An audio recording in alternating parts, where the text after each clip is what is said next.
Okay.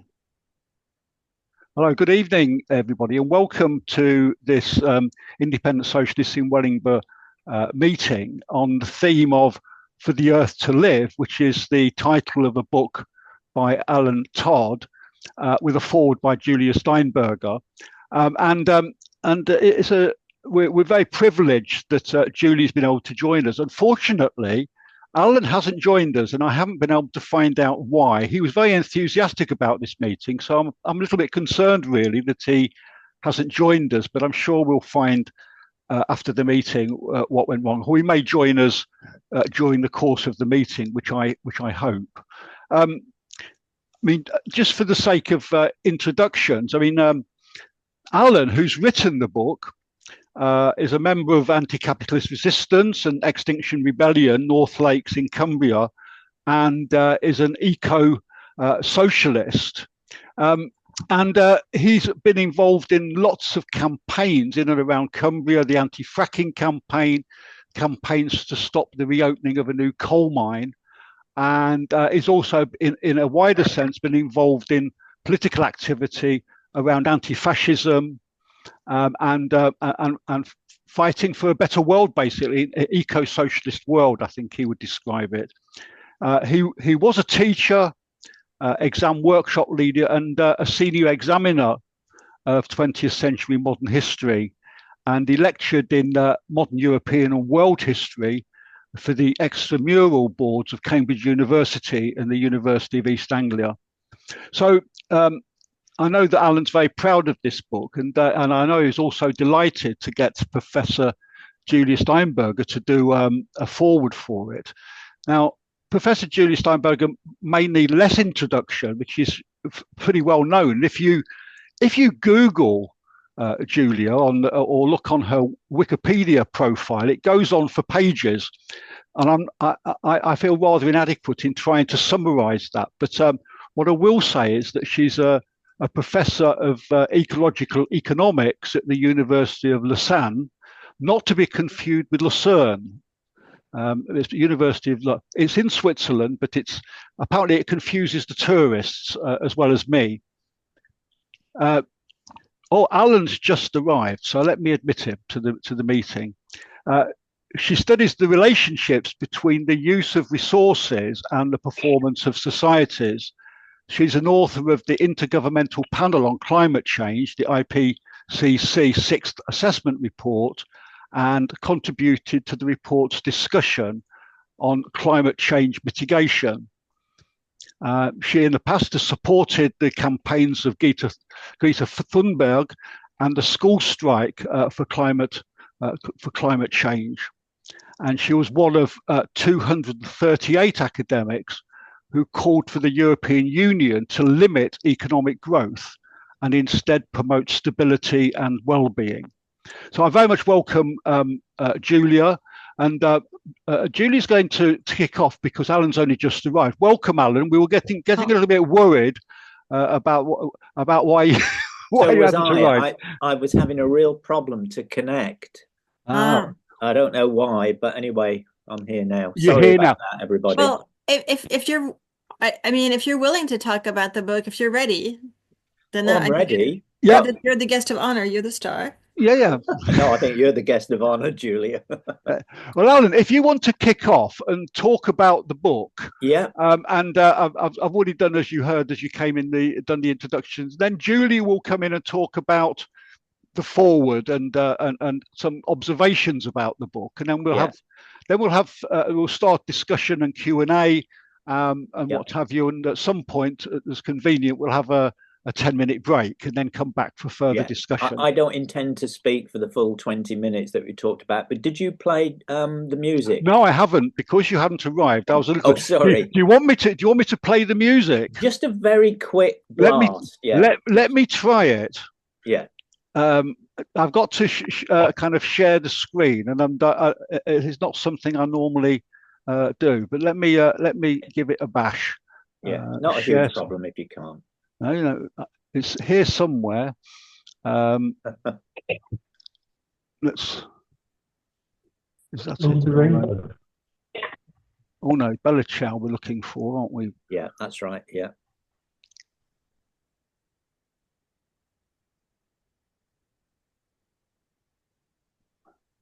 This is, there it is. It's coming. Can you see it on the screen? Yep. Yeah. It may buffer for a while. It takes sometimes a while for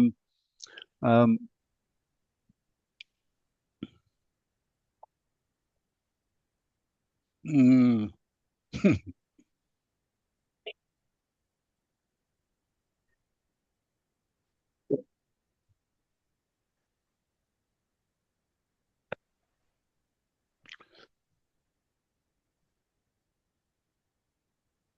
Is it going? Yeah, let's dispense with it, Paul. Okie dokie. I mean, given the late start as well, we'll get yeah. on. Right. Okay. So first of all, apologies to everybody for the problem that I had connecting in the first place. Thank you for coming and welcome. And if technicals have been going our way and it's not Paul's fault, you would have heard a song that some of you would have recognized, Bella Ciao, a song of resistance, which was first sung by overexploited workers in the rice fields of northern Italy in the late 19th century, but which was later adapted and sung by partisans resisting the forces of fascism. And hopefully you will hear part of another song at the end of this Zoom, but we're not making any promises, are we, Paul? No. But I have to make a couple of disclosures now. Firstly, the reason you would have heard Bella Ciao is that the purpose of this talk tonight is not just to say a few things about the book.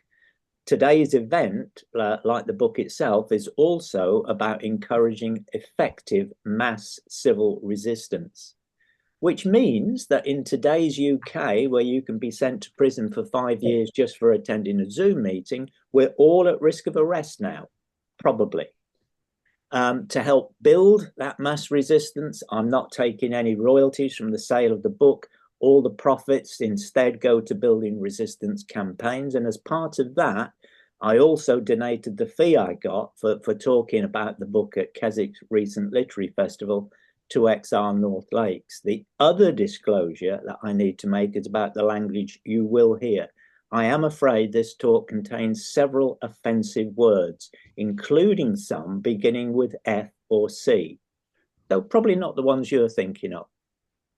So getting to the book, the introduction to the book addresses the whole question of optimism, which I think is one of today's burning issues. This is because another of the aims of the book was to counter the despair that several of my XR and Just Stop Oil friends have been experiencing recently. So I start by exploring aspects of Antonio Gramsci's aphorism, pessimism of the intellect, but optimism of the will. Essentially, he argued that people needed pessimism of the intellect, knowing exactly how bad things were, but then they needed optimism of the will to try and make things better, because otherwise nothing would improve. And there was certainly plenty for him to be pessimistic about at the time he wrote this. Capitalism, oh, sorry, I should have said, as a C word coming up. There you go, that's the first time. Capitalism had delivered World War I, followed by post-war austerity, then an economic depression, the rise of fascism, and what was clearly the approach of yet another world war. Yet this is what Gramsci concluded, and I'll read the quote: "The thick, dark cloud of pessimism oppressing the most able and responsible militants may in fact be the greatest danger we face at present." And what this book tries to do is to counter such pessimism by giving a bridge between Gramsci's two comments, by providing what I hope is sound evidence and valid arguments that allow for what Leo Panitch in 2017 called optimism of the intellect, to prepare the way for the move to that optimism of the will that Gramsci advocated. And what the book doesn't do, I hope, is provide any false hopium for dealing with the multiple and linked crises that we're facing. And then the first 4 chapters in the book deal with essentially doom and gloom, relating to 4 of what I think are the 5 main crises we and all other earthlings are actually facing because of capitalism. Oops, sorry, there again, I've done another C word. However, Tonight, I don't intend to run through all the bad news about the climate and ecological crises, the growing risks from pandemics, the hollowing out of democracy, or the appalling and growing gross economic inequalities resulting from neoliberalism, all of which I'm sure you probably know already anyway. I will, however, say something about the fifth crisis of capitalism's current perma-crisis, or some people call it a poly-crisis, don't they, or a meta-crisis. But first, another warning, because now there follow several offensive F words. And that's because Chapter 5 addresses the fifth crisis, which is creeping fascism, a term particularly associated with the late Neil Faulkner, and incidentally, his surname is not one of the offensive F words. Essentially, creeping fascism makes a distinction between old-style fascism and today's authoritarian right, which nonetheless mainstreams many of the ideas and policies associated with outright fascism. Old-style fascists, or first-wave fascists as they're sometimes called, were easy to spot, as they tended to strut around in jackboots wearing brown or black shirts. However, today's creeping fascists often strut around in expensive suits and blue or pink ties, wearing stupid grins.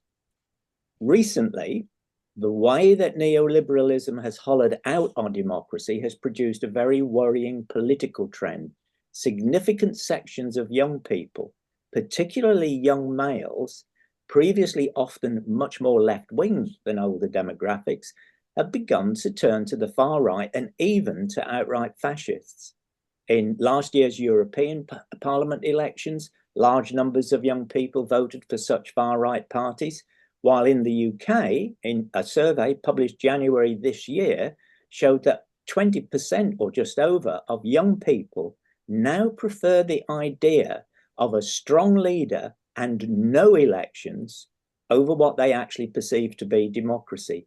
And the biggest threat in the UK comes from, I'm sorry, another F word coming up, Farage and his latest reactionary political business venture. I'm not going to say too much about him, and to try and lighten the Farage gloom that may have descended upon you hearing his name, here's a literary bonus, if you like, which isn't in the book. It's a bit of poetry, and it may be useful to bear in mind every time you hear his name mentioned. In fact, it comes from Elvis McGonigle's poem, The Immigration Alphabet. F is for Farage, fearmonger in chief, the floating jobby in the toilet bowl of public life that may never be flushed away. And in my defense, I should say that Peter Ackroyd, in his book Albion, said that basic or toilet humor is an important part of the English artistic imagination. So there you go. And now for something a bit controversial, which we might want to discuss later, or you might want to just throw me off the Zoom meeting. With local elections due in this country in May, and with possibly the next general election coming before 2029, the whole question of voting or not voting in key marginal seats may well prove to be one crucial element in blocking the rise of the far right in the UK. If you look at last November's presidential elections in the US, which I think brought this to the fore, you saw that in the 7 crucial swing states, many Democrats and young radicals to the left of them, understandably disgusted by the Democrats' awful stance on Israel's genocide against Palestinians in Gaza, and disappointed by the little that Kamala Harris was actually offering, they largely abstained.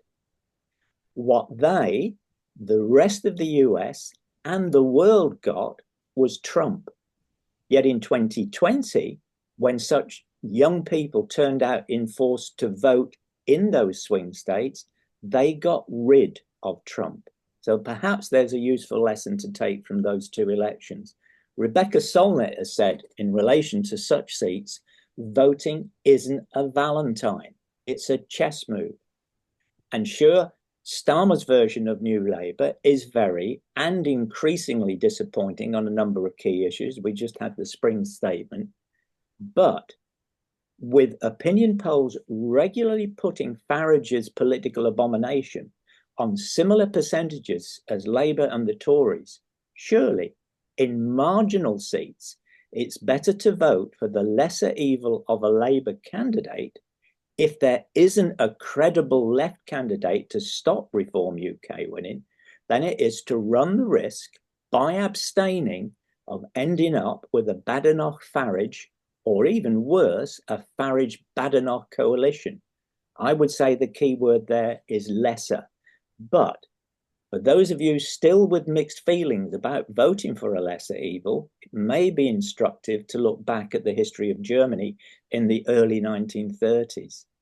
Then the leaders of the Social Democrats and the Communists refused to work together against the rising Nazi Party.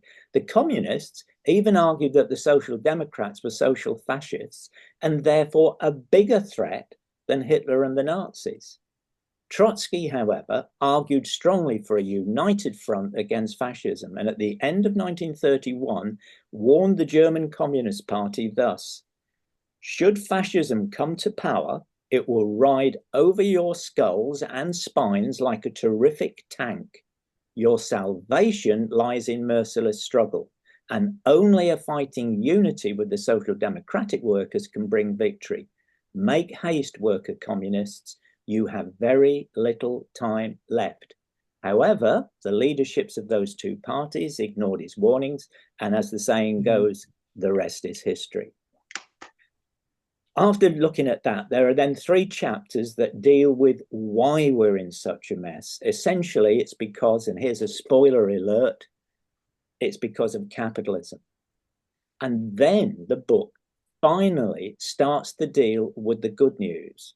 And I have to say, thinking about what I would talk about tonight, if I'm honest, if I were writing this book now, I'd probably leave out most of the doom and gloom stuff and instead expand the chapters intended to provide evidence and arguments to encourage mass and determined civil resistance.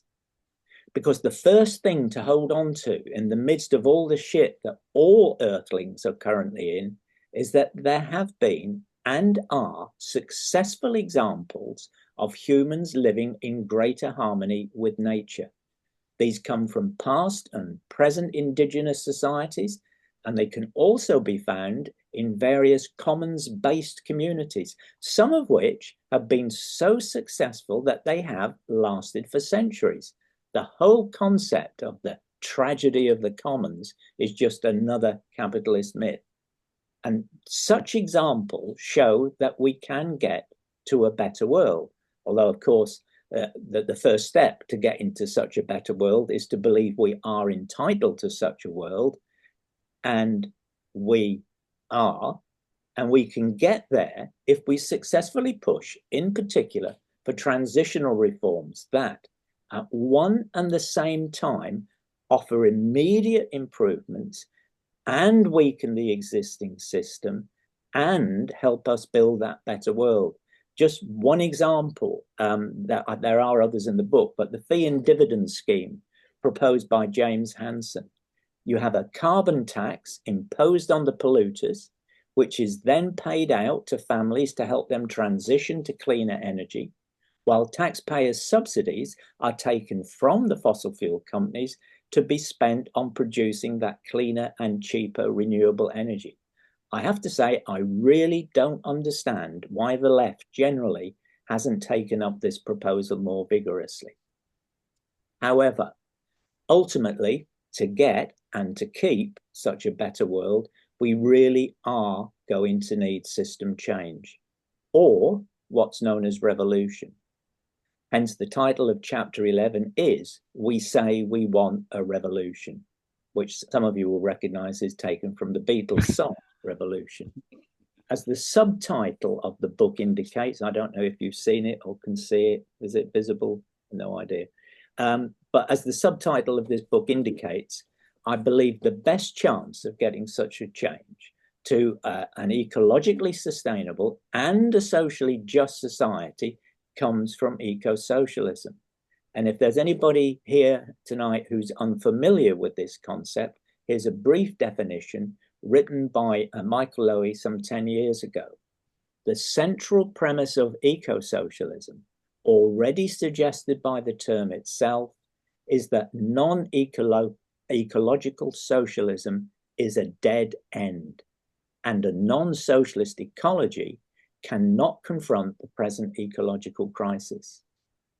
However, to get such a system change, we'll need a resistance movement that involves way more people than just those of us currently identifying as eco-socialists. We'll need a much wider gathering of the tribes, or a coalition of the many, if you like, against the 1%. And this is what Jorge Reichmann said. This project, this is a project for building a movement, cannot reject any of the colors of the rainbow, neither the red of the anti-capitalist and egalitarian labor movement, nor the violet of the struggles for women's liberation, nor the white of non-violent movements for peace, nor the anti-authoritarian black of the libertarians and anarchists, and even less the green of the struggle for a just and free humanity on a habitable planet. He should have added, but for some reason didn't, that we'll also need the involvement of the LGBTQ and of the anti-racist and anti-fascist movements. Loretta Ross put it a lot more succinctly when she said, and I quote again, a group thinking the same thing and going in the same direction is a cult. A group thinking different things and going in the same direction is a movement. And especially important in building such a movement. Oh God, there's something happening to my screen now. No, it's there. To building such a successful mass resistance movement will be, one, a strong participatory democracy, not just lip service, and two, internationalism. Because we all have a stake in building a better world, while an injury to anyone and to planet Earth and any of its other inhabitants anywhere is an injury to us all. So I'm really pleased that anti-capitalist resistance has just strengthened its international links by becoming a member, a section of the Fourth International. And a real revolution is precisely what we do need. In 1793, the French revolutionary Saint-Just said, "Those who only make half a revolution dig their own graves." And some of us are old enough to have seen the truth of that in our own lifetimes. In 1945, instead of moving beyond capitalism, which let's recount, after delivering World War I, had then gone on to deliver post-war austerity, then the global Great Depression, the rise of fascism, and yet another world war, all in less than 50 years, mind you, some achievement. What we got instead were useful but half-measure reforms that led to welfare capitalism in the 1950s and 60s. But as soon as the 1% felt strong enough from about the mid-late 1970s onwards, they've successfully undone almost all of those gains by imposing neoliberalism. So the book concludes with what it began with, the issue of optimism, and also of hope, because genuine hope, and even Lenin saw this, is revolutionary. And this is what Rebecca Solnit had to say about that. And it's worth listening to. Your opponents would love you to believe that it's hopeless, that you have no power, that there's no reason to act, that you can't win. Hope is a gift you don't have to surrender, a power you don't have to throw away. And though hope can be an act of defiance, defiance isn't enough reason to hope, but there are good reasons. And some of those good reasons come from remembering our victories. They may have been hard won at times, but we have had victories the 1% didn't want. Just to mention one that I was, like lots of people involved in the late 1960s, early 1970s, the ending of apartheid in South Africa. As Nelson Mandela said, It always seems impossible until it is done. The very last words in the book are those of Seamus Heaney, which, excuse the pun here, I hope will help give you hope. And he says, history says, don't hope on this side of the grave. But then, once in a lifetime, the longed for tidal wave of justice can rise up and hope and history rhyme. So I'll conclude with some further thoughts about hope and also about anger and courage. It may surprise some of you, it certainly did me, to find out that St. Augustine wrote this about these issues. Hope has two beautiful daughters. Their names are anger and courage. Anger at the way things are, and courage to see that they do not remain as they are. If anybody's read Bernie Sanders' book, It's Okay to Be Angry About Capitalism, you'll know there are plenty of reasons why we should be angry about capitalism. But well-founded hope and even justified anger are not enough. We also need courage. So to end on another kind of literary note, here's what Irish novelist Sally Rooney wrote at the end of last November. We know what's happening around us, and we know what's coming next. When are we going to have the courage to stop it? Thank you. Well, Alan, I'm glad you turned up. what, what a great contribution, and this notion of hope, I think, is at the top of all our agendas, because there's a lot of despair around, and you just got to listen to the news every day. It just seems to be getting worse and worse. So that giving people hope, I think, is one of the really important things that we need, but it needs to be tempered with realism, and not to expect so much so quickly, but to hope a lot in the longer term. But thank you very much, Alan, for that introduction to your book and the background and what have you. So, Julia, you wanted to make some observations on the book and also to make your own contribution to this debate. Yeah, so I'm indeed also very glad that Alan was able to show up and talk about his book himself. So I really enjoyed the book. There's a whole bunch of really interesting things in it, and I think that one of the reasons I really liked it is because it's trying to be convincing, but it's not trying to be a people pleaser. It's not trying to be generic and appeal to absolutely everybody. It's trying to convince a certain group of people to get moving or to keep moving. So in that sense, I really appreciated it, because it's these days a lot of people try to be wishy-washy, and it is not. The other thing is it's very well referenced. So a lot contains a lot of information, but you can always look up where that information comes from. So that means that in terms of the different arguments that are put forward, you can really go and check yourself and see if all the things that Alan has in his brain and put down on the page actually conform to things. And I think that that's really a service as well.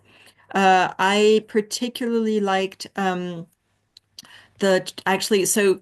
All the chapters sort of follow upon each other and build a complete picture of sort of where we're coming from and where we're at. I really appreciated it's one of the early chapters. I forget exactly which is basically on on no, I think it's one of the later ones, which is basically on the thinkers of eco-socialism and sort of who the people were and what they were saying and what they were talking about. And I think that that's really helpful, because we often think that we're the first ones. I think it's a James Baldwin quote. You think you've got the biggest problems in the world, and then you learn how to read. And that people have had other problems in the past and have been thinking about them in very crucial ways. And I think that that's a big help to us to understand that there are all these thinkers that we can rely upon as well. Um, there are a bunch of chapters which are sort of the doom and gloom ones, which maybe you don't have to go into if you're convinced the climate crisis is real, that biodiversity destruction and the sixth mass extinction is a bad idea, and that we should probably not have any more pandemics because they're also a bad idea. And so I agree that those, I think, are really important to convince people of the reality of these problems and really convince people that they are existential threats. But then I think it's the parts on the history of our social systems, the history of our economic systems, where neoliberalism has been coming from, why it's a threat to democracy, why it's associated with the rise of fascism. So all of those things that I think then build up to, okay, what do we do about it? And we actually need to, yeah, to have develop an eco-socialist thinking and really there's some vocabulary that comes with system thinking and system dynamics, and often it's annoying, but it's kind of important. We have to multi-solve. We have different problems coming together, and we actually need to act on them at the same time and come up with things that will do a bunch of things at the same time, both socially and ecologically, and not pretend that we can do one or the other. And I think it's really important. For me, it's been really important in the past. So I read Allan's book, but I've also been reading other histories of neoliberalism and the influence of the fossil fuel industry and various. I think that the understanding that the planet is an economic and industrial crime scene is sort of an important thing, and also the ways in which those industries have found economic tools, ideological tools, communication tools to really stop people from acting on preventing these existential threats. And I think that one of the things that's really important to understand in terms of the optimism of the will and really convincing people that we can and should move forward on this and that we shouldn't give up is that the fossil fuel industry and their allies are deathly afraid that people will realize what they've been up to and shut them down. And they know that their time is counted, but they know that, if they're able to keep on with a fascist government, that's going to be great for them. They are just going to be able to keep going and get those many more years or, God forbid, decades of profits. And that's all they're looking for. They've created this system, they're inhabiting this system, they're pushing it to its logical conclusion. Um, and I think that that's just one of the things that we really have to understand is that they've been, yeah, hell-bent on preventing popular democratic action against them. And to some extent, we've never been in a stronger position to kick them off the planet. I am not a techno optimist, but we have really magical technologies that allow us to do a lot more with a lot less. We in my group, I work on utopian stuff. We work on how much resources and energy we would need for everybody to live well. And it turns out it's not that much. It's dropping all the time, and we could really do it, and we would not need any fossil fuels to do so. But which sounds kind of crazy until you go through the math and you realize that it's possible. So we're really in a position to to fundamentally change the way our societies operate materially. This is not a technical challenge. It is entirely a social and an economic and a political one. And so we're facing these huge, powerful forces that know that we could kick them off the planet, but we probably won't because they've really spent the last century putting themselves at the heart of our communication systems. They developed public relations.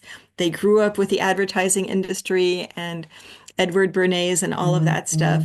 And they've really shaped even our education system. So in our economics education has been shaped by what the fossil fuel industry wants us to know or wants us to think, including neoliberal ideology. So they've really completely shaped our society.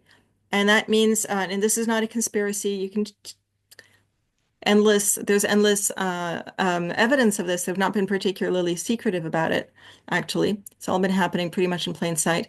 And so the point is that we really could do this. We really could. But we have to be quite realistic about the challenge that we're facing, who we're up against, how ruthless they are, and how they've been really exploiting our societies and transforming them into much nastier and worse places to be. So that's who we're sort of up against.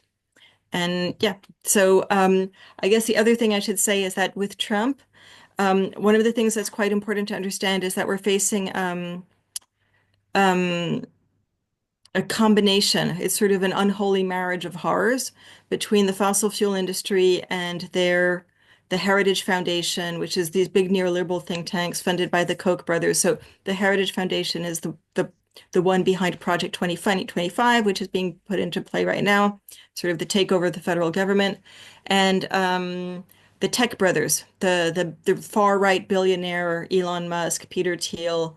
Um, every time you use PayPal or Amazon, you're giving these bastards money. Uh, and and their program is quite, they've sort of formed this unholy alliance, and their program is quite interesting. They want to destroy government. They think that democracy has had its day. I mean, neoliberalism was never a friend of democracy, but they really think democracy has had its day. They think that democracy is an outdated software and that the government, our societies need a reboot. They're using all this stupid startup language. It makes me want to smack them.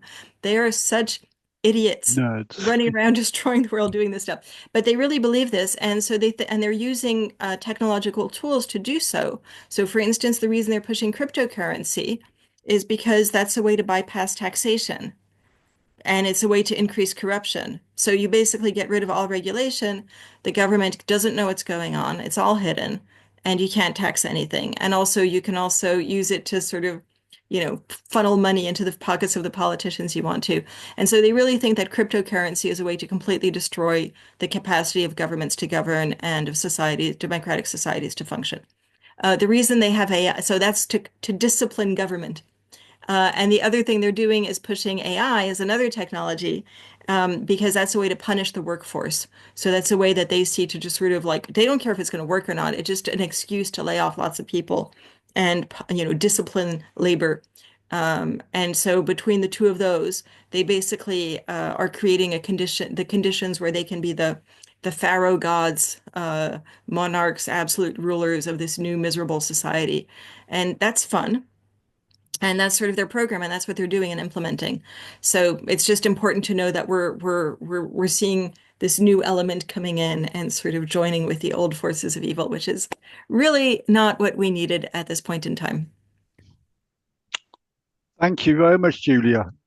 Further thought, further things to think about. I mean, adding to the depression, actually, in terms of so the hope is increasingly being challenged by these new forces. It really is taking us very much by surprise, isn't it? And making things much more difficult. Anyway, what I plan to do now is open up the discussion and debate. So please, those of you who want to contribute, please use the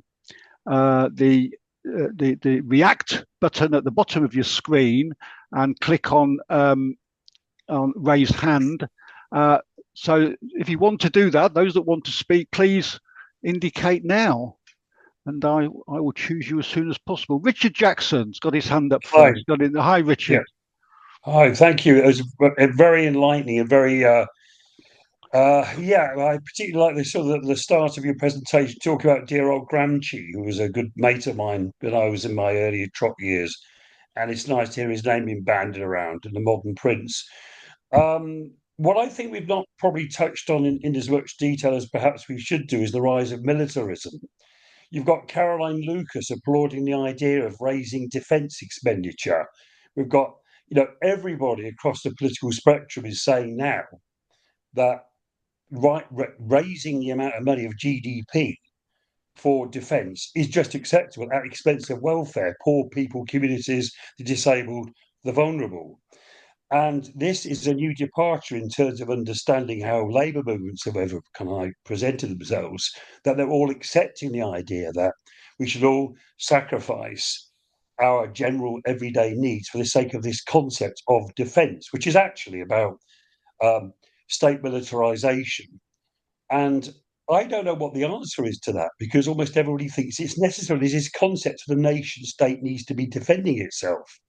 I think within the context of that, what hope is there really for pushing through an internationalist agenda which is focused on the environment? Anyway, I just will add to the misery by throwing that one into the bucket, because militarism and the rise in the expectations that we should all spend more money on defence is an increasingly ever greater challenge. All right, there you go. Oh, I'm going to take Zbigniew. I think that's how you pronounce it. Is it Zbigniew? And yes, I am. Welcome. If you want to say what you wanted to say, what I'll do is I'll take 2 or 3 contributions and then come back to Julia and Allan, if that's okay. Yes, thank you. I'm from Nottingham here. We met with Allan in our ACR board meeting, and I'd just like to throw in the ideas of William I. Robinson and the transnational capitalist class, because we now live under global capitalism rather than the imperialist nation-state-based conflict of imperialism that was analysed by Lenin in his pre-revolutionary pamphlet on imperialism, higher states of capitalism. So now we're working where it's not, as Julia outlined, an unholy alliance of the oligarchs, the transnational capitalism is made up of the oligarchs, the corporations such as Apple, General Motors,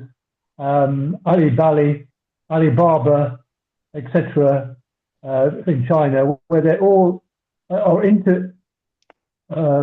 financed each other and administered by financial vehicles such as BlackRock. Indeed, now the transnational capitalist class is manipulating all the state governments.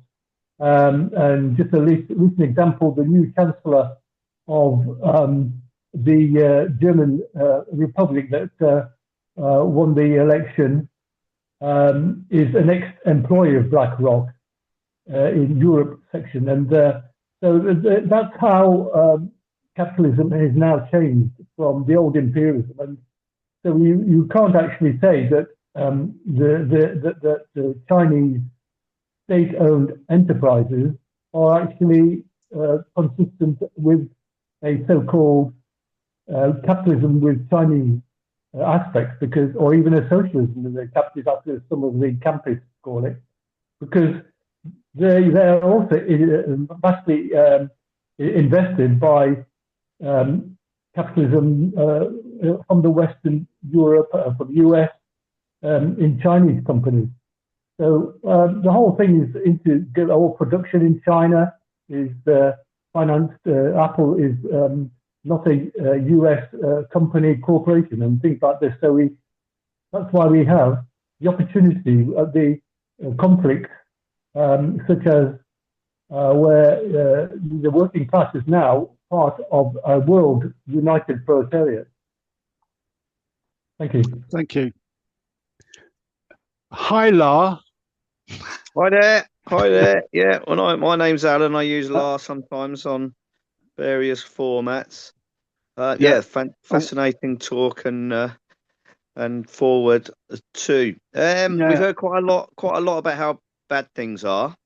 I feel we've only heard a little bit about the optimism, and also perhaps not much about how we have a revolution these days.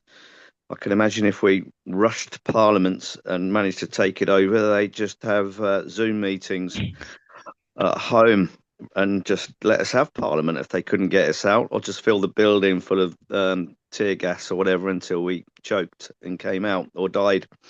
So our citizens' assemblies are a way forwards? Is that, or is that just too weak a response? Thanks, Allan. It's Allan, isn't it? That's right, yeah. Yeah, Allan. Yeah, you're confusing people with your high La. Yeah, maybe I should edit that. Sorry. Yeah, no, it's all right. I use it because sometimes I'm not allowed to be on a chat with other people. Well, so yeah, you have to be a bit careful. Yeah. So anyway, that's why I use La rather than. Yeah, Allan. thanks, Allan. Steve, what's happened to Steve? Lytton. Steve, where have you gone? I mean, Steve, are you still with us? Wi-Fi. That's. Can you hear me? You're breaking up all the while, Steve. No, we can't hear you. You're breaking up. Yeah, I at somebody else's place. Yeah, the Wi-Fi signal. I'm sorry about that, but that's well, that's life. It may cut out in the middle of the of what I want to say. Well, I thought the presentations were really excellent, and I'll certainly get hold of the book. That looks extremely interesting. Recently, I've been reading Steve, you're breaking up again. Times. Steve, could I ask you a question? Have you got any other apps open or any other? You got a very narrow, very low bandwidth. That's why you keep breaking up. But if you've got if you could, no, I've got nothing else. You got nothing else running other than Zoom. No. It's just that it must be just your Wi-Fi then. It sometimes helps. It may help if you switch off your video and just speak. Okay, let's have a look at that. I'll see. Well, it's still just one little bit on the whole Wi-Fi thing. But you're clear. We can hear you very clearly now. Okay, right. Okay, I think the contributions were very good. And to repeat myself, I was interested in a couple of things there in particular. One is the question of optimism, and clearly I've been watching quite a lot of the American YouTube. Clearly, there's quite a lot of opposition that's welling up in the States, and although it's clear that the Democratic Party is not well organized or not strong enough at the moment to do much about Trump, and so they keep doing all sorts of things which are very, very reminiscent of typical fascist behavior, attacking the legal system, and we can see with the tariffs that this is going to be problematic worldwide. That being said, there's reason for optimism, it seems to me, because normally it seems to me throughout history, it's only when systems are totally in crisis that they begin to really suppress the working people, and I think that some of the activities that have been carried out by the Trump administration and the bungling nature of it shows just how useless they are. That being said, we know from periods like Pinochet and whatever that the outcomes, the real fascist shock troops, and I could quite easily see a scenario where some of these commentators on the left being picked up and well, put into the camps and so on and so forth. We can see with the deportation of people for no reason at all, apart from maybe some of the gang people. The treatment has been absolutely extraordinary, and you're talking about 500,000 people from Cuba, Nicaragua, or all sorts of places just being picked up because there's a quota of, I think, 120 people per day that ICE has to arrange and will arrest and deport. So all of that is really, I think, quite frightening. On the other hand, for optimism's sake, I saw that France seems to have discovered $91 billion of white hydrogen. And this has just come through, and it seems to suggest that this could completely attack the fossil fuel industry, because it is quite extraordinary, full of potential for energy. Apart from that, another area of optimism that I think people ought to know about, and perhaps they do, it's solar foods, whereby a Finnish company is able to have got some technology using microbes where they can actually produce food through a never-ending supply. And it could be grown in space, underwater, or whatever. It's using microbes that are fed by hydrogen. And I think if you don't know about solar foods, I would thoroughly suggest you have a look at it on the internet, because this gives potential of providing all of the protein that our species actually require. It's really quite a fantastic food stuff, and it's increasingly getting recognition. Anyway, the grounds for optimism on the one hand, if we can also look at people like Bernie Sanders, and one of the major lessons, it seems to me, for the Labour Party is, although they're not geared up for that, is to somehow really go out and address people's concerns, because I do agree that Farage is a major danger, and the people who are alienated and suffering from the austerity regime, which the Labour Party may sort of deny, but when you're cutting welfare benefits to the weakest, this is not going to endear them to anybody. And this, I think, is a real major problem. So anyway, that's as far as I want to go at the moment. Thanks, Steve. Julia and Allan, do you want to come back? And then what we'll do is to those contributions and respond to them a little bit. And then what we'll do is we'll have a 5-10 minute break, and then come back and further the discussion, if that's okay, till about we'll finish about 8:30 or so. But Julia, do you want to go first, and then Allan? Wow. So okay, sure, but that was a lot of terrain covered. So I don't really know where to start or when to end, but I'll just so I'll maybe just go through. So in terms of Richard's point on militarism, so I agree that there are, there's reasons to be concerned about the buildup of military power in general, and in particular, I don't see, if you think about Europe as a bloc, and if which we sort of are, the US being batshit crazy and off doing its own thing in La La Land, the best we can hope is that it doesn't invade Greenland, right? Which is actually part of Europe at this point. That would not be good.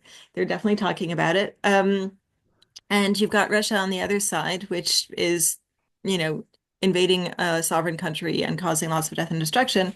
Then the question is, what do you do?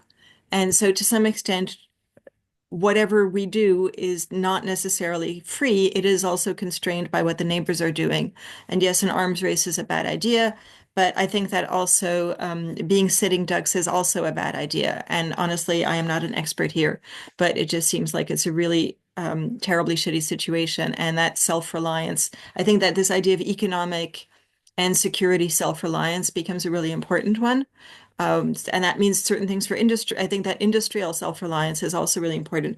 And maybe this goes to the point of, I'm going to slaughter your name. Zbigniew. Sorry. Zbigniew. Zbigniew, thank you. And the fall of the nation state. And I think you're absolutely right. So this is one of the things that is in an excellent book by Quinn Slobodian, who is has been writing these absolutely brilliant histories. So he's written two unmissable books, Crack Up Capitalism, which is the more entertaining ones, but sort of in an apocalyptic way, which describes what the tech brothers and the neoliberal extremists have been trying to do, which is create little zones, whether offshore or free ports or whatever, that are sort of outside of the law, outside of the reach of the state, outside of the reach of taxation, where you don't have labor laws and stuff like that, you know? But in his book Globalists, he describes this century of neoliberal thought, starting with von Mises and going all the way through to present day, and where one of the goals, there was a sort of beautiful goal that actually links back to Richard's point, which was they wanted world peace, and they thought that war was caused by tariffs. Which, whoops, here we're going to have everything. We're going to have neoliberalism and tariffs and war and climate catastrophe.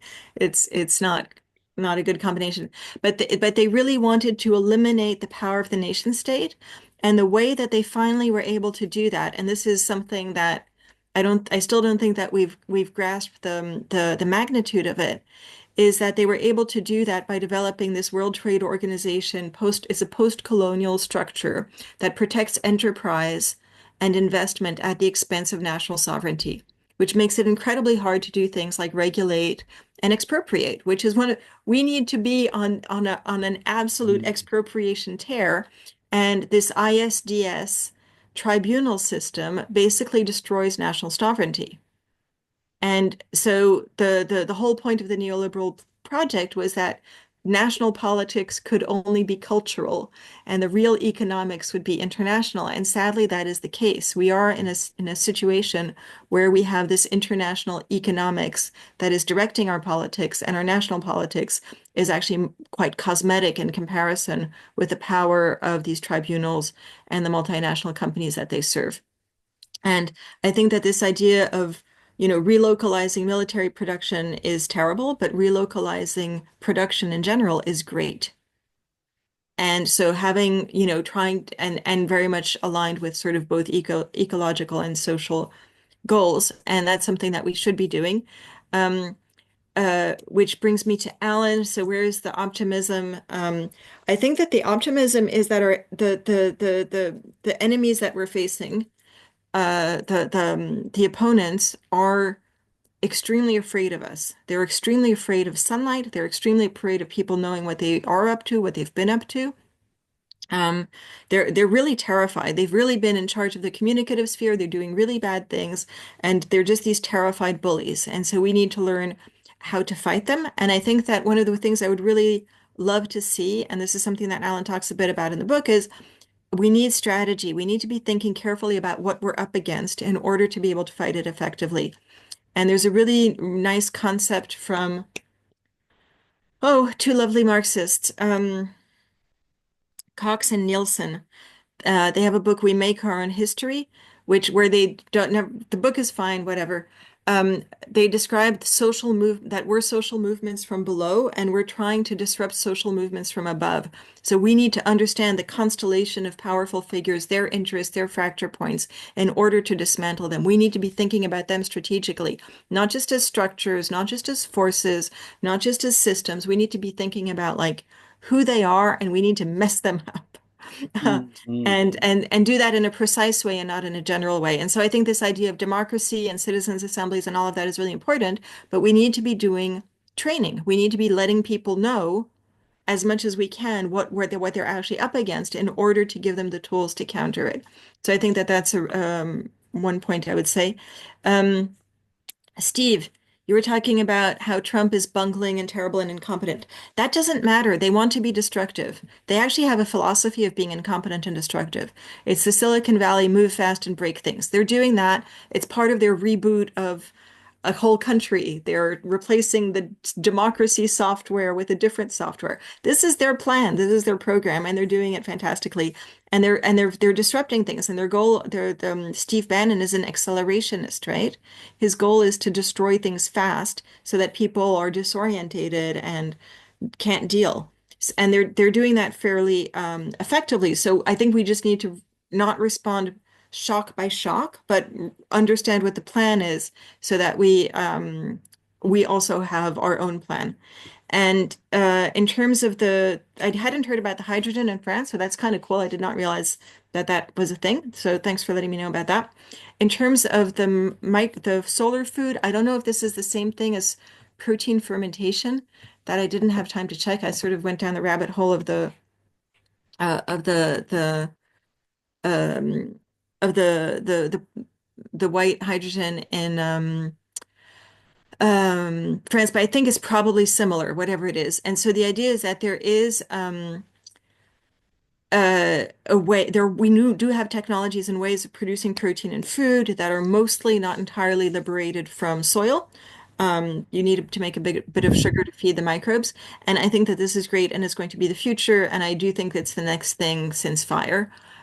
So I agree that that's very exciting. However, these technologies are facing really, really strong opposition, as you can imagine, from all the existing industries. So just because a good technology exists does not mean that it gets deployed, does not mean that it doesn't get killed. So we can't just think that we should really move away from this fallacy that just because a better way exists, it's going to happen. Thank you, Julia. Allan, did you want to come back, or did you? Just a few very quick points. I'm glad that Julia dealt with militarism because that's such a complex issue. And I don't know why people are surprised that Caroline Lucas thinks more armaments is good. The Green Party overthrew its entire position on militarism when it decided a couple of years ago that NATO was good. And the only reform they wanted to see from NATO was that it would promise not to be the first to use nuclear weapons, which by implication means they thought second-use nuclear weapons would be okay. So the fact that Caroline Lucas has lined up behind small government spending on militarism and so on is no bloody surprise at all. It's one of the reasons why I left the Green Party. But what I would like to pick on, and I've forgotten now who said it, but it was a very valid criticism of my book, and to an extent of what I said at the beginning, and that there isn't enough about hope, which is why I genuinely would alter the book now if I were rewriting it. There won't be a second edition, but if I were, I'd cut out the doom and gloom and concentrate on, I could have actually been worse. History is my thing, and I have said to several people that in many ways, the situation we're in now is very much like the situation in the late 1920s, the early 1930s, with the economic depression and so on, the rise of fascism, but with one big difference. In the 20s and 30s, there was a strong trade union movement where most working people belonged to trade unions. There were Labour parties, social democratic parties, even communist parties with mass membership and their own newspapers that had a wide readership. We've got none of that now. But having said that, I am still optimistic. And one thing I do quote in the book is this, I came across a chap called Wendell Berry, a US environmental campaigner for a long time. And in 2013, he was interviewed, and the title of the interview was so appropriate to where we are now, confronting the consequences of runaway capitalism, right? And he said, we don't have a right to ask whether we're going to succeed or not. The only question we have a right to ask is what's the right thing to do? And whoever it was who said, well, how do we get to a revolution? Like Julia, I think citizens' assemblies are part of it. But going back to Karl Marx, and some of you will remember this if you ever saw the newspaper, the early version of what is now anti-capitalist resistance was the International Marxist Group. And their second newspaper was called the Red Mole. And it was called the Red Mole because Marx talked about the old mole of revolution that burrowed away, apparently unseen, undermining the foundations of the system. And then all of a sudden, catching people by surprise, way-ho, we've got a revolution. Lenin didn't believe at first that there was a revolution happening in February, March 1917. at one point he thought it was a trick by the Tsarists to get him to go back to Russia so that they could arrest him. It can happen very quickly, which is why I like that quote from Seamus Heaney's poem.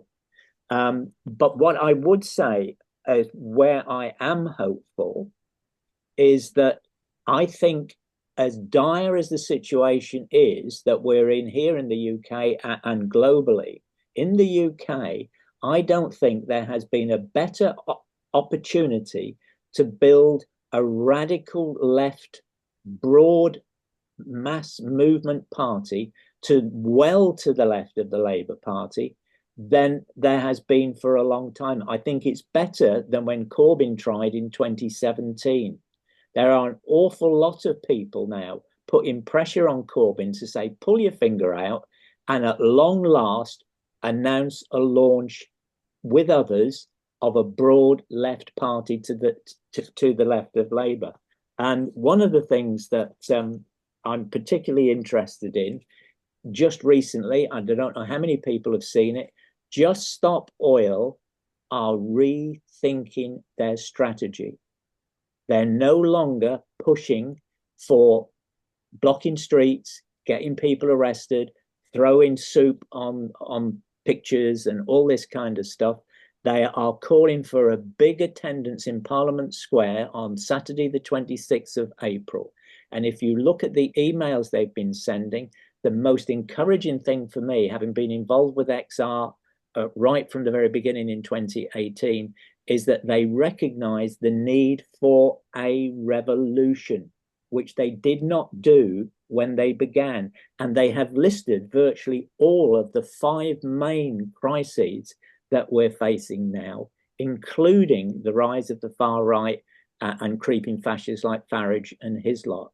And I'll finish by saying I am absolutely amazed that nobody's had a go at me yet for suggesting that in key marginal seats, in order to block Farage and his lot, voting for the lesser evil, if it happens to be the Labour Party candidate there that can block them, is a good thing. Because I have actually seriously on social media been called by a long-term ex-Labour Party friend of mine when we were both in the Labour Party together, having gone to the far right, because in July last year, I said I was voting for the Labour candidate in my seat because it was only Labour that could stop the victory of a chap and Tory candidate who at that time was the most right-wing of all the Tory MPs in the last Parliament.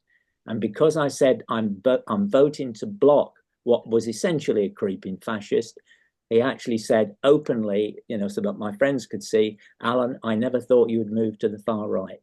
So maybe somebody would like to have a go at me later on. That's me done. What I'm going to suggest is that we have a break now. Somebody can come back at you on that point, Allan, when they've had a chance to think about it over a short break, where we can make a cup of tea, then come back in 10 minutes. So I'm going to suggest we come back at 8:30, but we then close the meeting on the dot 9 o'clock. And those of you who've had your hands up, please come back after the break and we'll continue the contributions and the discussion. But because it's, I know for Steve, who's in France, and for Julia, who's in Switzerland, it's now 9:30, and but by the time we finish the meeting at our 9 o'clock, it will be 10 o'clock in Switzerland and France. So I do propose that we finish on the dot 9 o'clock. So come back. You can chat. You can unmute and chat during the break if you wish, or you can go away and make a cup of tea. But come back at 8:30 on the dot. Okay. Thank you. Thank you. I'll be back in 2 ticks. Yeah.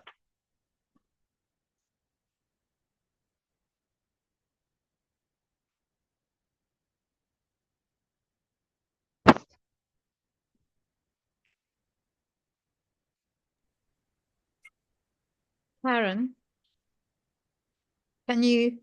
And Barbara, nice to see you. We've got to go. We've got to leave. So been good to see you anyway, and very interesting meeting. Yeah. Thank you. Thank you, Angela. Okay. Thanks, Paul. Hi, Angela.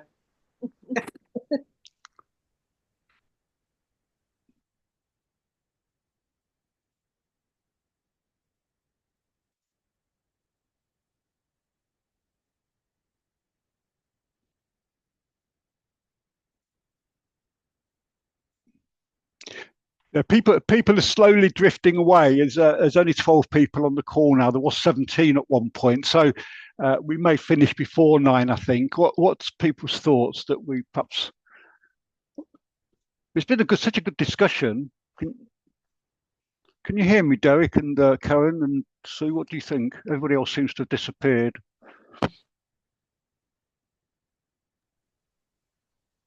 Why not just see what questions people have after the break, and don't try to force it, because this discussion can go on, and it has been interesting. I got one question I would like to ask, but obviously not now.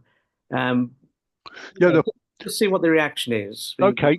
No, I think what we do is to take a round of contributions and then give Allan and Julia a chance to respond, and then close. I think. Yeah. I think that will take us till nearly 9, frankly. Yeah. I wouldn't set a deadline. I just let it run. It might come to an end naturally before 9. Yeah. I mean, Paul, I would say it's been an amazing presentation, a very good discussion, and it pointed it so broad and everything almost that almost where do you start? It really, I suppose, is a case of if we unpick the book itself, but we haven't got the book in front of us. We've got a summary of the book. So I think it's been a very successful evening thus far. Actually, I mean, if you Google the book, you can buy it from Resistance Books, who are the publishers. I mean, what I'll do is I'll put in the chat their email, their website, and you can go to Resistance Books and you can order it. I didn't say how much it is. I can't remember how much I paid for it. I don't think it's a huge amount. But anyway, I'll put that on the chat. Yeah, I mean, yeah, and I think I should finish things just by simply kind of rounding it off and bookending it by talking about the book. Quite frankly, I'm not trying to sort everything out in the whole world by 9 o'clock.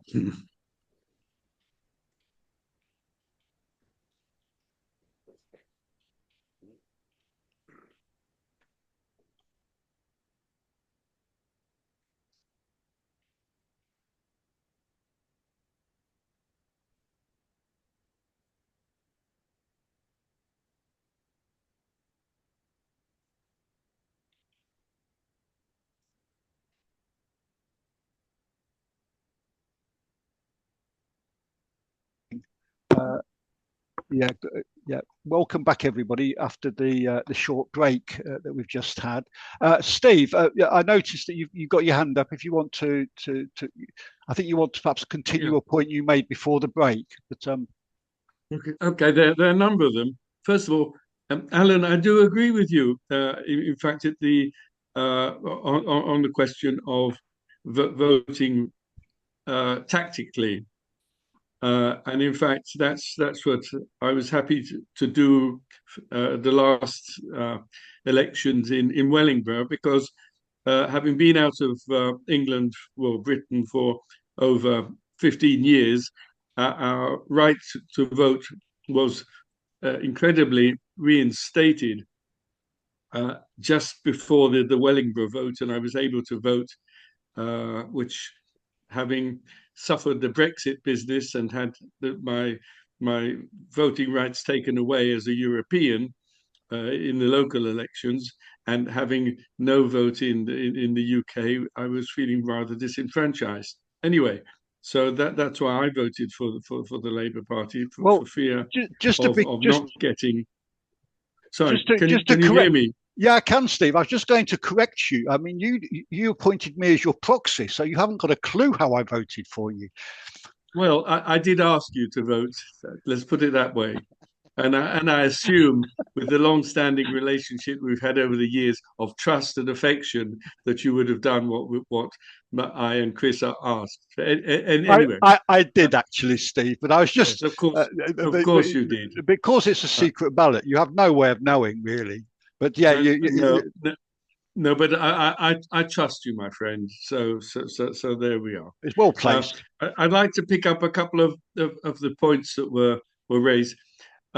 With the question of solar foods, what's interesting Julia, is in fact they are getting quite an amount of recognition, and while recognizing that you're absolutely right that there's been a tendency for the capitalist class to suppress anything that might pose any problem to their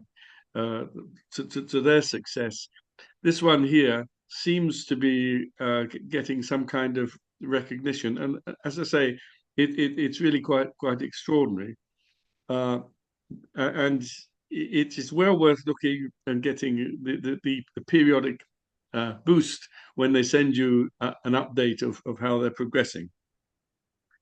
One thing that I think is interesting, and that is this question of NATO and the rearming of Europe, because I think we have to recognize that over the years, NATO has really been the defensive arm for America. And it's interesting that, so often Europe and particularly Britain have followed the NATO line, even if it hasn't been particularly, certainly it's been not progressive in the slightest. And we can see, and this is not to defend the actions of Russia, because this is, their behavior is absolutely outrageous. But there's no doubt about it that the fact that NATO has expanded into the Baltic states, this would have fed the paranoia of the Russians, and given a good excuse for the oligarchs of Russia to try and take over the Ukraine. I think, unfortunately, that this whole question of rearming the West so that Europe can in fact try and have something for fear that the Russians might try and expand into Europe, which was something that I never believed, having both lived in the Soviet Union and had a lot to do with the Russians. I was absolutely horrified about their behavior and everything else, while recognizing, as I say, this traditional paranoia of the Russians. So it's really quite interesting to see the attitude of the Trump administration and their loathing of Europe. They call him pathetic and all the other things. And what is interesting is the resulting actions of other countries around the world. I mean, the linking of the BRICS countries, Canada and its response. And although America is clearly the most powerful country at the world at the moment, the way that China has been behaving, growing, and so on and so forth, and their technology clearly is making the Americans very, very fearful. So, maybe there's a way of looking at it slightly positively, in that the US is becoming less relevant, it seems to me, on the world stage. Yeah. And the question, it's like when you corner a tiger, you're never sure. Well, you don't do it, but there is, I think, a certain degree of potential optimism in the hope that they don't do a Pinochet or anything like that, which has been the tendency of the neoliberals. Steve, I'm going to ask you to wind up. Yeah, I'm going to. I've just got a little bit more to say, and that is, I think no, I'm asking you to wind up, Steve. Now, I mean that we were planning to try and finish before 9, if possible. Well, and, fair enough. I think you've had about 7 minutes of it so far. Oh, really? Sorry about that. Yeah. Okay, well, there you go. I know Nigel or Barbara wanted to come in at this point. Okay. Nigel? Okay, well, anyway, all the best to everybody. Cheers, Steve. Thank you. Nigel, Barbara, did you want to come in? You need to unmute. Right, there you are. Yeah, no, you're on. I just wanted to ask a very brief question, specific question to Julia, which I was very interested in her point that we didn't have to be dependent on fossil fuels. And I'll be very grateful if you'd expand on that, because people seem to be really a bit unaware of the options or how effective they could be. Julia, do you want to come back to that? Yeah, I can address that. So, and Alan, if you want to pick up on anything, thing that Steve was mentioning. So Julie goes first in response to Barbara, and then Alan, if you want to respond to Steve. Yeah, so basically the not depending on fossil fuels. So there's a few things that fossil fuels are sort of quite useful for, but it's not energy. So as far as energy use goes, fossil fuels are super wasteful and stupid. They're just a very, very stupid way to use the energy we actually need, because you have to burn them, and burning causes a lot of waste. And so one of the statistics you'll see is, oh, we depend for, 80% our primary energy is from fossil fuels. What they don't say is that 2/3 of that is lost in waste. It goes into straight waste heat. 2/3 of all coal use goes into waste heat. Half of gas goes into waste heat. 2/3 of oil use goes into waste heat. So it's super inefficient, whereas renewable technology is, cheap. And if you look at sub-Saharan Africa, the kilowatt hour produced with a solar panel is the cheapest kilowatt hour ever produced by humans. It's extraordinary. And so you really have these alternative technologies that are producing electricity, which is actually what we want, where, they're producing it directly. They don't have to squander 2/3 of their content on the way. Electrified transportation. I'm not advocating for electrified vehicles, private vehicles, but electrified buses, public transportation, electrified micro transportation is super efficient. Yes, you need a bit of lithium in there, but the amount of lithium you need per passenger kilometer is peanuts compared to a private vehicle, which is a super inefficient technology.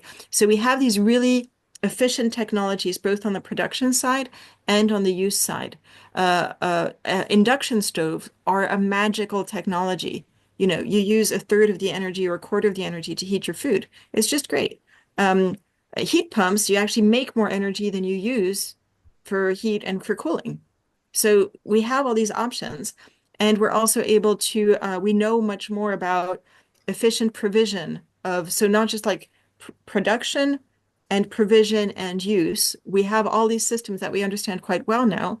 And so we know that it is possible to have a modern lifestyle with modern technologies, comfort, thermal comfort, well-insulated homes, nice and dry, well-ventilated, healthy food. If you're in the global south or warmer climates, lots of cooling. At fairly low energies. However, it takes a lot of investment. So it's actually a sort of reverse economy. And that's one of the problems with it, is that it's technologically possible, but it's an upfront cost that pays you forever, because you basically invest a whole bunch at the beginning, and then you just can sit back and let the systems work with very low levels of maintenance. But unfortunately, that upfront investment has to be made, and that's the job of us right now, is to try to get that investment up and rolling. But if you want, I can send you papers showing this stuff. We've been publishing it. It was in the last IPCC report. It even made it into the summary for policymakers. So this is a strong headline, bona fide scientific result. And it's exciting, but it's true that not enough people know about it. Thank you. We do now, which is good. Alan, did you want to come back? Yeah, just a couple of quick things. I, for one, will not weep a single tear if NATO disappears. I mean, it certainly should have disappeared at the end of the Cold War. And to be quite honest, as far as I'm concerned, it should never have been created in the first place, because there wasn't a Soviet threat as far as Western Europe was concerned. And as awful as Putin's regime is to the countries that share a border with Greater Russia, as he's trying to create, again, I don't think Putin poses a threat to us. But what I would like to do is to pick up on something that Julia just said about the other forms of energy which need a big upfront investment, but then you reap the rewards. And that is one of the reasons that actually gives me hope, because at the moment there is a growing groundswell for a wealth tax. And that would be just one really good thing that we could link that to, and saying, you know, they buggered up the climate, they're buggering up the ecological biodiversity and so on, and now they can start paying for this. We can link it to the fee and dividend thing of James Hansen. We can say, right, we're taking the fossil fuel subsidies away. You're not having them anymore. And what we're going to do, we're going to put them in to those kind of energy things that Julia was talking about. There's no guarantee at all that we will be successful, but it's like so many people have said, like Wendell Berry, it's not up to us to sit about and say, oh, it's awful. Are we going to win? What kind of a chance do we get? We have to say it is bloody awful, and we have to try to do something about it. Just because there's no guarantee that we're going to be successful isn't an argument for sitting down. And I have to come back to the Just Stop Oil thing, because I said I was involved in Extinction Rebellion when it began, when they first started talking about system change. And from the beginning, I argued that they needed to be specific about what they meant by system change. What system did they want to change, and what system did they want to change to? And the initial pushback was, we mustn't be political, all right, because if you're talking about eco-socialism, getting rid of capitalism, you're going to upset people. Lots of different groups of XR have shifted considerably, and we've now got Just Stop Oil saying the same thing. We need a revolution. And the 26th of April gathering is actually called Reclaim Parliament, which is such an important issue to push, to say we have lost Parliament. Democracy has been hollowed out. It's about time we bloody well took it back. You know, and there is an awful lot. And if just people like Jeremy Corbyn and others would finally pull their finger out and say, right, Labour is so wedded to neoliberalism, we need something radically to the left of that. Now is the time to launch it. And I think it could be a bigger thing than the momentum that he got in 2019. And that wasn't a deliberate pun, by the way, for anybody who knows about momentum. So that's me. I mean, I would like to just have a couple of concluding words right at the end, and hopefully Paul has been able to do the music, but if not, I can talk about it. I'm just going to ask if nobody else is indicating whether they want to speak. So I'm going to give people a last opportunity, and if nobody indicates, then I think, yeah, we go into the summary, I think. I mean, I had a couple of questions. I mean, let me ask you my question then, while people, if anybody else wants to come back. I mean, what's interesting about the JSO statement, which I found, was that they're saying that they're changing the strategy now because they've won. Now, I don't know whether that's a kind of a PR thing, but in fact, there's a high degree of truth to it. The government has, or the courts have backed up JSO's position over the new oil fields. They said that the courts, I think, have said that it's unlawful. Now, whether the government's appealing that, I don't know. And certainly there's been victories over coal mines and fracking. But I'm not sure whether it's a PR thing that, you know, they're changing strategy and they're justifying it, or whether there's some good truth to it. They may be right. But but their strategy, as well as being alienating for many people and difficult to support, there's also been high costs for their supporters, which they didn't anticipate. I think that when they started their campaign, of course, the law had not been changed. And I think they were anticipating that peaceful protest would be criminalised, but not to the severity which has actually happened for many of their supporters. So I think it's absolutely right that they've rethinking where they're going. And as you say, it's also encouraging that they're being much more specific about the kind of radical change that they need. But I've still got a sneaky feeling that without their tactics, without their tactics, despite the high cost of their supporters, there wouldn't have been the changes that have been made. I'd welcome any observations that people have. And perhaps we need to still think about those kinds of disruptive tactics, but be much more focused on those that we want to focus on, rather than hitting the general public or people, but focus on the City of London, the oil companies, the big polluters, and the fossil fuel industry, and disrupt them. That may still need to be part of the ongoing tactics and strategy around challenging these things. But comments welcome. Yeah, I think you're absolutely right, Paul. I think part of the reason them saying we've had victories and so on, which to an extent is true, it's also about, you don't, as I said, one of the reasons why I eventually agreed to write this book was because the number of XR and especially JSO people that I know have been arrested, convicted. One of them was kept in remand for a long time, and they were beginning to say, look, we're doing more and more and more, and we're getting punished for it and so on. And actually things are what is the point of carrying on? And I don't think you can say to people like that, we're changing our tactics because we've been an absolute bloody failure. Because exactly, if you want to demotivate people, that is one way to do it. But I think there is an element of truth to say that things have moved on in the same way that XR, when it was launched, pushed the whole climate and ecological issues right up the political agenda where they had not been before. And again, as somebody who was arrested on Lambeth Bridge and then blocked a street the following year, from 2019 onwards, I had been arguing, right, we've made the point, we've made a splash, we're on the news.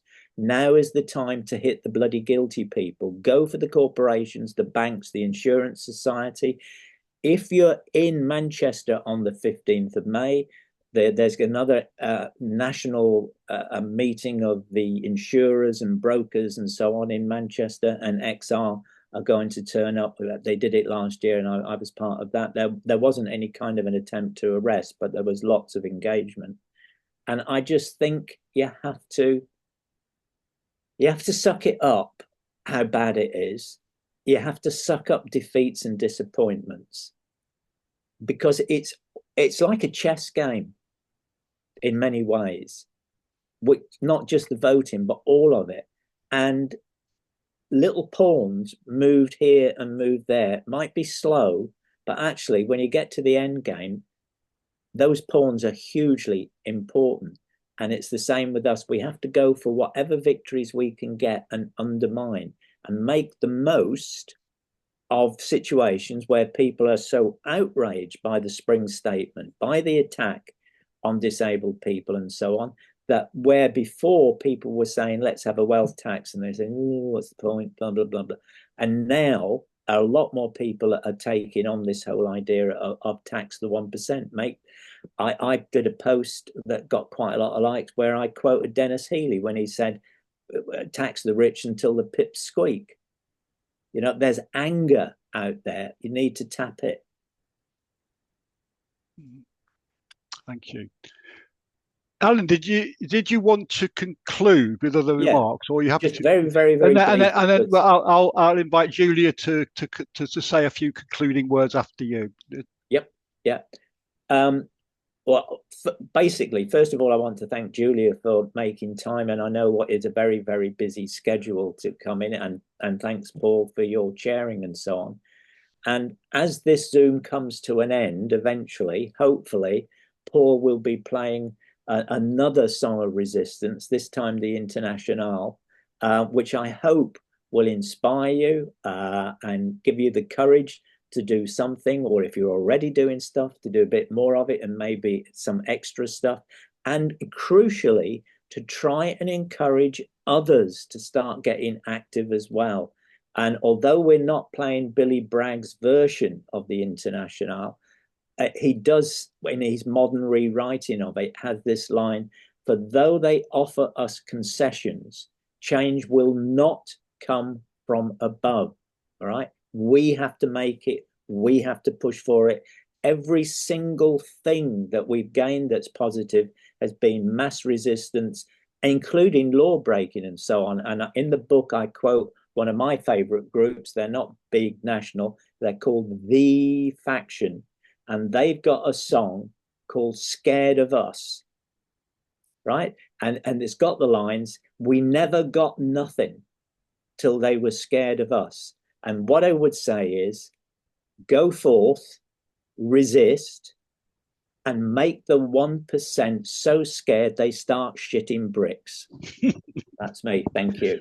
And that's the S word. No, I didn't worry about S words. It was just the F and C. Thank you, Allan. That's an excellent finish to your contribution today. Thank you.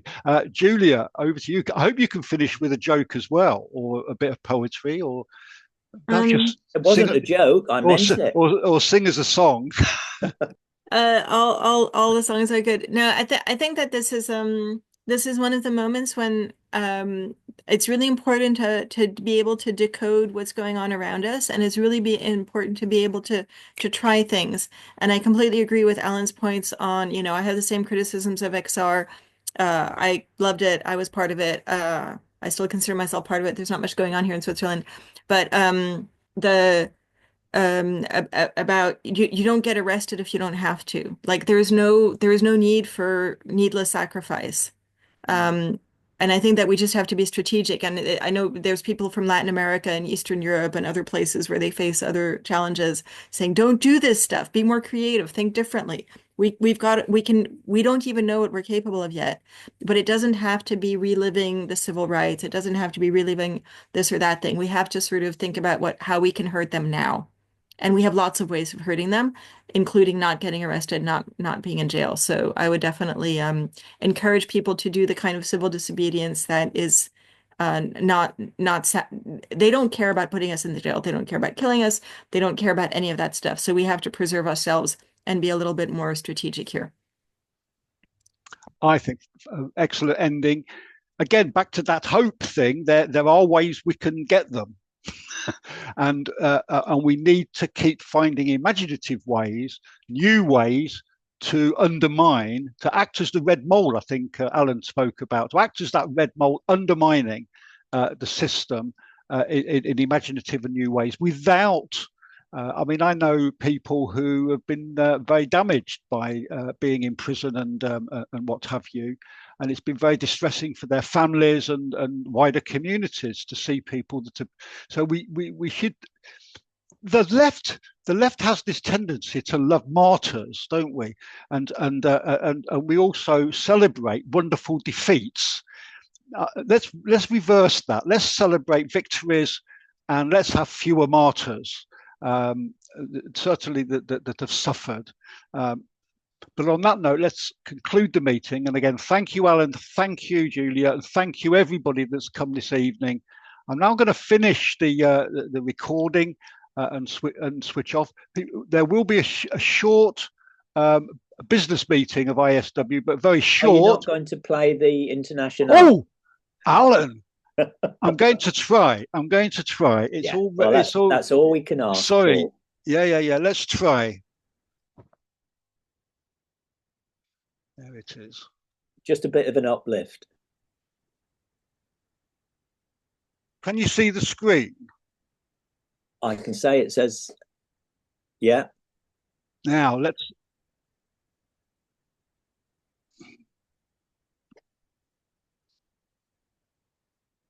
Can't hear anything. Oh, well, never mind. Have you got the microphone on? The loudspeaker or whatever it is? No. That's all right, Paul. Don't worry.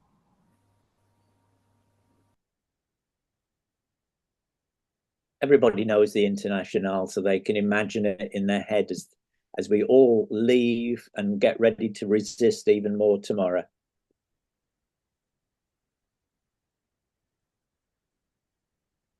It's a shame, though. It's quite a rousing rendition, good version of it.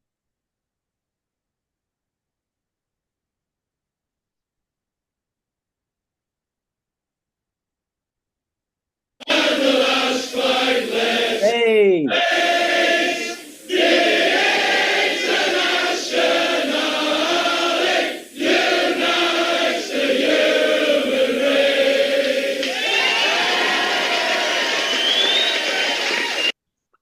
We got there in the end. Yeah, well done, Paul. I forgot to switch the sound on in Zoom. I wondered what was happening. Yes. Yeah, you have to click on it. Which, right. Anyway, we had the Internationale in. Thanks for everybody for coming tonight. And I think, did I stop the recording? I don't think I have yet. So thank you very much, everybody, and hope to see you at future ISW meetings. I'm going to stop now.